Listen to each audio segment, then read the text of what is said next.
जिंदा मुक़द्दस पाक कलाम में से खोलें। मीका नबी का सहीफ़ा, उसका 5वां बाब, पहली 5 आयात खुदा के जिंदा मुक़द्दस पाक कलाम में से। मीका नबी का सहीफ़ा, उसका 5वां बाब, पहली आयत से लेकर 5वीं आयत तक। ए बिनते अफवाज, आप फौजों में जमा हो, हमारा मुहासरा किया जाता है। वो इसराइल के हाकिम के गाल पर छड़ी से मारते हैं।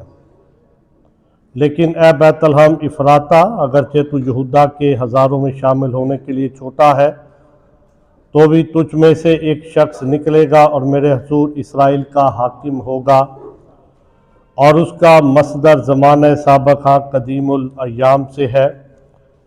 इसलिए वो उनको छोड़ देगा जब तक कि जच्चा दर्द ज़ा से फारिग ना हो, तब उसके बाकी भाई बनी इसराइल में आ मिलेंगे, और वो खड़ा होगा और खुदावन की कुदरत से और खुदावन अपने खुदा के नाम की बुजुर्गी से गलाबानी करेगा, और वो कायम रहेंगे क्योंकि वो उस वक्त इंतहाई ज़मीन तक बुजुर्ग होगा। और वो ही हमारी सलामती होगा जब असूर हमारे मुल्क में आएगा और हमारे कसरों में कदम रखेगा, तो हम उसके खिलाफ 7 चरवाहे और 8 सरगरो बर्पा करेंगे। पाक कलाम के पढ़े जाने पे खुदा की खास बरकत हो। दुआ करेंगे। आसमानी बाप, हम नहायत ही दिल की गहराइयों से तेरा शुक्र अदा करते हैं। तू जो बड़ा मेहरबान खुदा है, रहम करने वाला, तरस खाने वाला खुदावन, तेरी सारी मेहरबानियों, बरकतों, बख्शिशों के लिए तेरा शुक्र अदा करते हैं। शुक्रगुजार है तेरे जिंदा पाक मुकद्दस कलाम के लिए, जो हमारी राह के लिए रोशनी और कदमों के लिए चिराग है। और खुदावंद, इस कलाम की रोशनी में अपने आप को परखते हैं, अपने आप को जांचते हैं। खुदा, तेरा खादिम तेरी हुजूरी में है, मेरी तमाम तर कमज़ोरियों का चारा कर, अपने पाक रूह के वसीला से कलाम को बयान करने में बड़ी रहनुमाई कर। तेरे ही बेटे अपने खुदावंद यीशु मसीह के नाम से ये सब कुछ मांग लेते हैं, आमीन।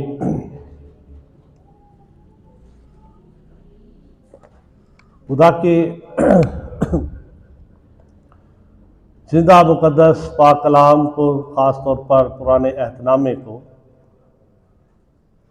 जब हम पढ़ते हैं, तो खुदावंद यीशु मसीह दुनिया का वाहिद बच्चा है जो इस दुनिया में आने से पहले जिसके बारे में हर एक चीज़ को वाज़े किया गया। उसके बारे में नबियों ने पेशीन गोइयाँ की कि वो कवारी से पैदा होगा, उसका नाम क्या रखा जाएगा, और वो किस इलाके में पैदा होगा। आपकी खिदमत में मैंने मीका नबी का सहीफ़ा, उसका 5वां बाब और उसकी पहली 5 आयात आपकी खिदमत में पढ़ी, और दूसरी आयत में बयान किया गया है, लेकिन ए बैतलहम इफराता, अगरचे तू यहूदा के हज़ारों में शामिल होने के लिए छोटा है, तो भी तुझ में से एक शख्स निकलेगा और मेरे हजूर इसराइल का हाकिम होगा, और उसका मसदर ज़माने साबक़ा कदीमुल अय्याम से है। खुदा का ये जिंदा मुकद्दस पाक कलाम इसराइल के लिए, यरूशलेम के लिए एक तसल्ली का पैगाम था। क्योंकि जब हम मीका नबी के सहीफ़े का मुताला करते हैं, तो मुल्क का जो ढांचा है सियासी तौर पर, मजहबी तौर पर और ख़ानदानी तौर पर बिगड़ चुका था, जिसका बयान हम मीका नबी के सहीफे के 3 बाब की 8वीं आयत से पढ़ सकते हैं।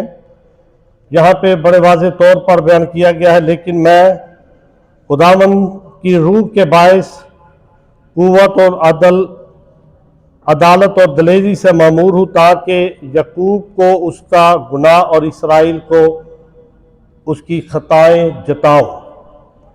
ए बनी यकूब के सरदारों और ए बनी इसराइल के हाकिमों, जो अदालत से अदावत रखते हो और सारी रास्ती को मरोड़ते हो, इस बात को सुनो। तुम जो सयून को खून रेजी से और यरूशलेम को बेइंसाफी से तामीर करते हो, उसके सरदार रिश्वत लेकर अदालत करते हैं और उसके काहिन उजरत लेकर तालीम देते हैं और उसके नबी रुपया लेकर फालगिरी करते हैं, तो भी खुदावंद पर तकिया करते हैं और कहते हैं, क्या खुदावंद हमारे दरमियान नहीं? बस हम पर कोई बला ना आएगी। ये खताएं, ये गुनाह जो अभी आपकी खिदमत में पड़ेंगे, इसमें सरदारों का बयान किया गया है, फिर हाकिम का बयान किया गया है, काहिन का बयान किया गया, नबी का बयान किया गया है, और ये मुकम्मल तौर पर पूरे ढांचे जो थे ये तबाह हो चुके थे। और खुदा नबियों की मार्फत इनके साथ कलाम करता रहा, इनको तंबीह करता रहा, लेकिन ये तरबियत पजीर ना हो सके। अब खुदा ने फैसला किया 5वें बाब की पहली आयत में, ए बिनते अफवाज, आप फौजों में जमा हो। हमारा मुहासरा किया जाता है, वो इसराइल के हाकम की गाल पर छड़ी से मारते हैं। फौजें यरूशलेम के गिर्द मुहासरा करेंगी, इनको असीर बनाकर बाबल के मुल्क में लेकर जाएंगे। जो कुछ ये गुनाह कर रहे थे, रिश्वतें ले रहे थे, ना इंसाफी मुल्क के अंदर मौजूद थी, सियासी तौर पर, मजहबी तौर पर, खानदानी तौर पर, ये सारे करप्ट हो चुके थे। अब खुदा का ये फैसला था कि ये सारे असीरी में जाएंगे, और खुदा ने अपना फैसला यहां सुनाया। जहां खुदा ने अपना फैसला सुनाया, उसके साथ साथ उनको तसल्ली का पैगाम भी दिया गया।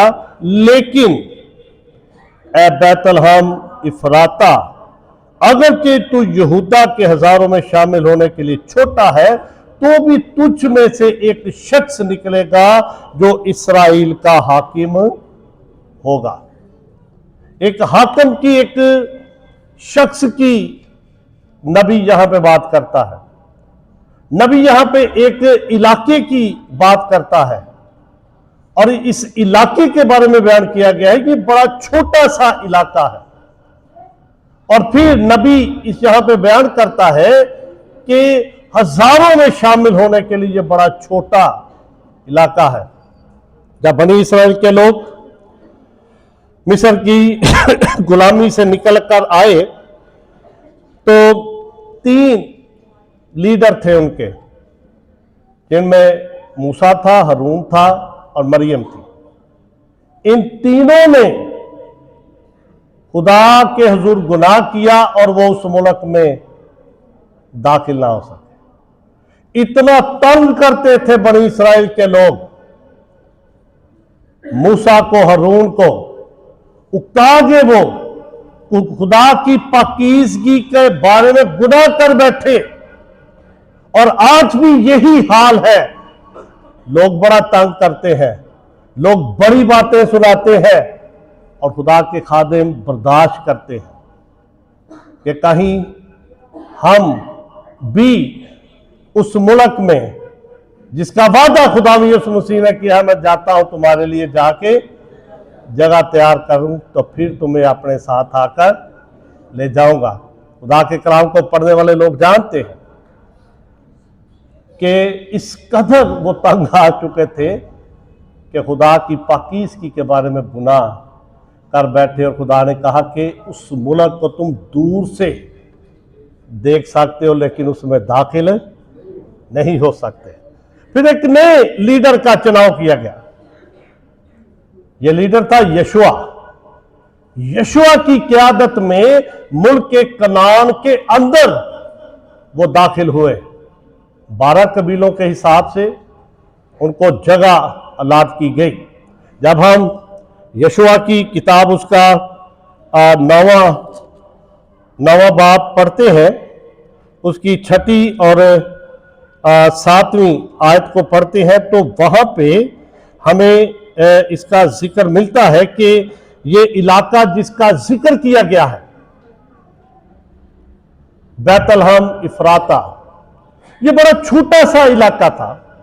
जब गिनती की गई, मर्दमशुमारी की गई, तो ये इलाका इस काबिल नहीं था कि इसको ऊपर लाया जाए, क्योंकि इसकी आबादी बड़ी छोटी थी, इसलिए इसे दूसरों के साथ शामिल किया गया।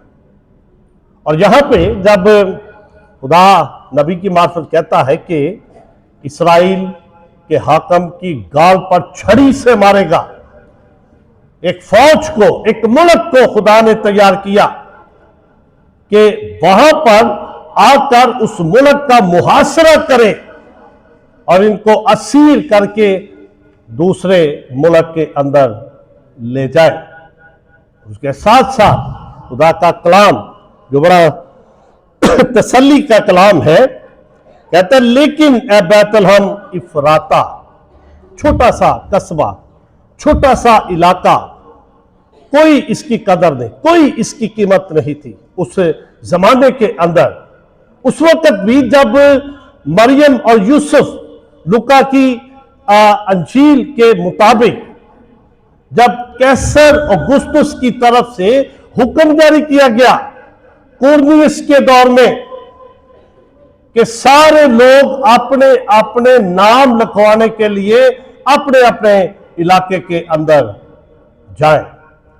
अब मरियम और यूसुफ का जो नसबनामा था, जब हम उसको देखते हैं, और उनका जो आबाई गांव था वो बैतलहम था। ये कई अरसे से वहां से आ चुके थे, लेकिन इनकी जड़ें अभी भी उस इलाके के अंदर मौजूद थी, क्योंकि नबी की मार्फत खुदा यसु की पैदाइश से पहले 500 साल पहले ये पेशन गोई कर चुका था कि बैतलहम इफराता, तू यहूदा के हजारों में शामिल होने के लिए छोटा है, मगर तू फिक्र ना कर, तुझमें से हाकम निकलेगा, ऐसा शख्स